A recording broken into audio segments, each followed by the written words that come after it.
Here's how easy it is to import the pixel art graphics you've created with ProMotion NG into your Construct 2 or 3 project. Your individual images and animations can be saved as sequential images, sprite sheets, or GIF files, which Construct can import.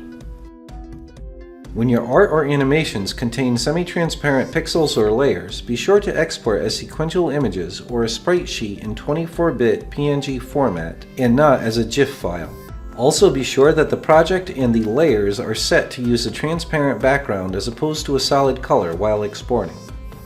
For animated sprites, once you've created it in Construct, double-click it to bring up the Animation and Frame editor, right-click in the animation window, choose to import the animation from Files or a sprite strip.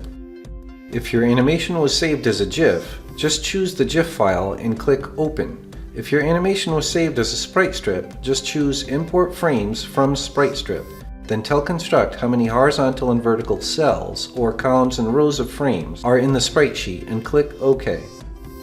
Once your frames are imported, set your origin point and collision polygon in the first frame, and then choose to copy them to the rest of the animation.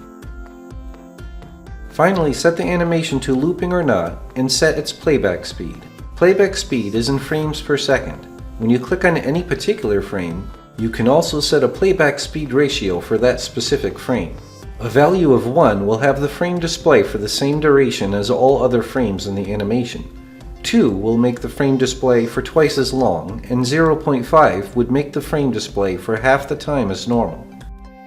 When you're happy with your settings, you can just close the frame editing window. When making a pixel art game or app, be sure to turn pixel coordinate rounding on and to switch sampling to point, so that your carefully placed pixels will be faithfully represented. Now when you run the layout, you'll see your art in action in all its pixel glory.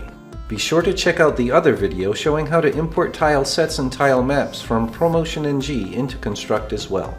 Thanks very much for watching.